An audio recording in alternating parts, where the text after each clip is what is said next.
Pemirsa, tragedi Kanjuruhan menjadi catatan hitam persepak bolaan Indonesia. Presiden Joko Widodo meminta pengusutan tragedi ini hingga tuntas dan pelakunya harus ditindak tegas. Jangan sampai tragedi Kanjuruhan sama seperti kasus-kasus kematian lainnya dalam laga sepak bola yang ramai sesaat namun kemudian terlupakan. Inilah Top Review.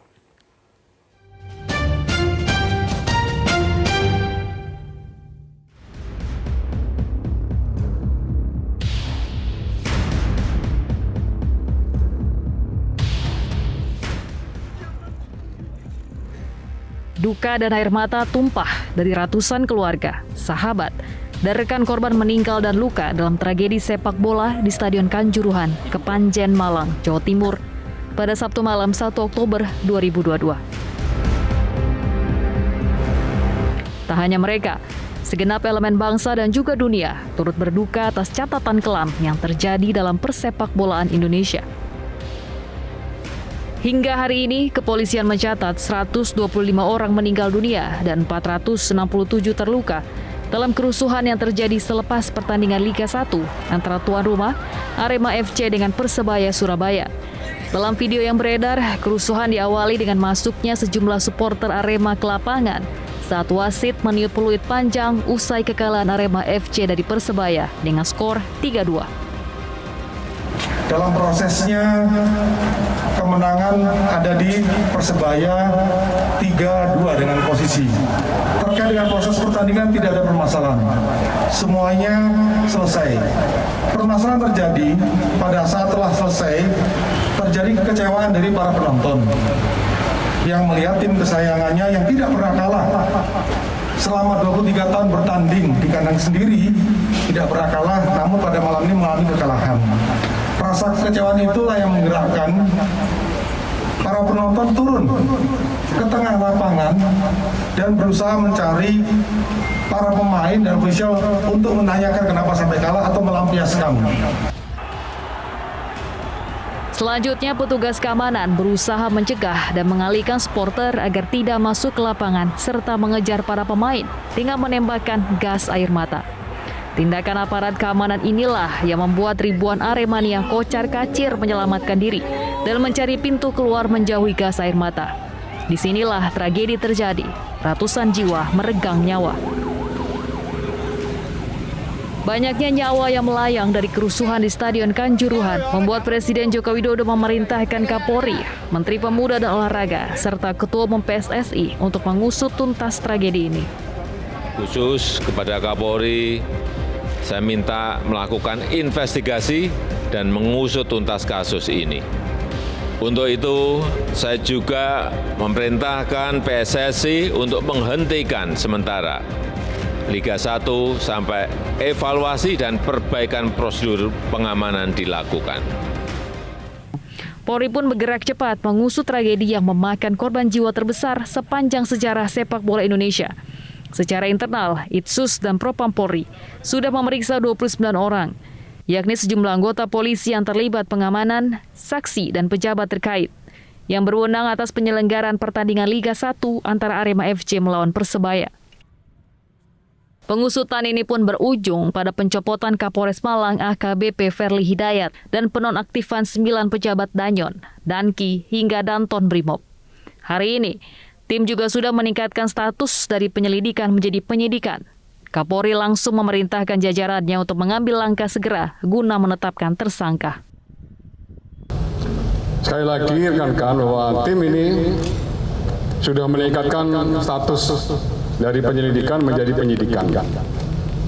Masih mengumpulkan beberapa alat bukti, keterangan saksi sudah dimintai, kemudian tentunya ada keterangan ahli, kemudian ada pemeriksaan alat bukti lainnya seperti petunjuk, surat, dan baru nanti pada saatnya kita akan menetapkan tersangka dan langsung memeriksa statusnya sebagai tersangka.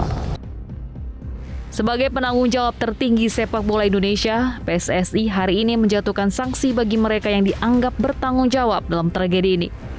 Komisi Disiplin PSSI melarang Ketua Panitia Penyelenggara Arema FC, Abdul Haris, berkecimpung di sepak bola Indonesia seumur hidup. Arema FC juga dijatuhi sanksi denda Rp250 juta serta dilarang menyelenggarakan laga tuan rumah dan harus dilaksanakan di tempat yang jauh dengan jarak 210 km. Arema FC dikenakan sanksi denda 250 juta.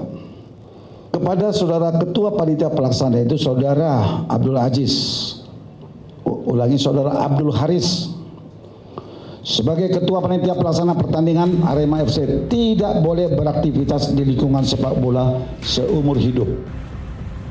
Selain tim dari aparat kepolisian yang menginvestigasi tragedi ini, Menko Polhukam Mahfud MD juga membentuk tim gabungan independen pencari fakta. Tim ini akan mengusut dan mencari pihak yang paling bertanggung jawab. Tim tersebut nantinya akan berada di bawah komando langsung Menko Polhukam. Kerja tim gabungan independen pencari fakta ini diperkuat keputusan Presiden atau Kepres. Nama-nama pimpinan dan anggota tim gabungan independen pencari fakta atau TGIPF yang sudah dilaporkan kepada Bapak Presiden dan disetujui serta minta segera diumumkan dan segera bekerja. Jadi outputnya ini nanti disampaikan kepada Presiden untuk penilaian kebijakan keolahragaan nasional, khususnya persepak bolaan secara menyeluruh. Itu satu. Yang kedua, mungkin saja dari hasil TGIPF ini ditemukan pelaku-pelaku tindak pidana selain yang telah ditangani oleh Polri secara pro justisia. Tadi kan ada keputusan Polri dalam waktu dekat supaya melakukan tindakan hukum atau memproses mereka yang secara brutal telah melakukan kesalahan. Tragedi Kanjuruhan yang memakan korban jiwa dalam laga sepak bola bukanlah yang pertama terjadi. Sejak tahun 1995, tercatat ada 86 korban jiwa dalam laga sepak bola di Indonesia. Namun, tidak satupun insiden sepak bola ini berujung pada jerat hukum. Ada tiga hak penonton. Yang pertama adalah penonton berhak untuk mendukung tim kesayangannya secara sportif. Yang kedua di poin B, penonton mendapatkan fasilitas sesuai dengan tiket yang dibeli. Kemudian yang terakhir di poin C disebutkan bahwa penonton berhak untuk mendapatkan keamanan dan keselamatan. Di pasal 103-nya disebutkan bahwa apabila penyelenggara pertandingan lalai dan abai yang mengakibatkan korban jiwa berjatuhan, maka hukumannya adalah 2 tahun penjara atau denda maksimal 1 miliar. Padahal berdasarkan Undang-Undang Sistem Keolahragaan Nasional menyebutkan, pihak penyelenggara pertandingan sepak bola yang tidak bisa menjamin keamanan bisa terancam hukuman 2 tahun penjara. Sementara Kitab Undang-Undang Hukum Pidana juga memuat aturan tentang hukuman atas kelalaian yang menyebabkan orang lain meninggal dunia, yakni dengan ancaman hukuman 5 tahun penjara. Pengusutan tragedi Kanjuruhan kini sedang berjalan. Sudah semestinya, siapapun yang terlibat harus bertanggung jawab atas hilangnya ratusan nyawa di stadion olahraga yang seharusnya terjamin aman. Jangan sampai catatan kelam tragedi Kanjuruhan lantas tenggelam dan terlupakan.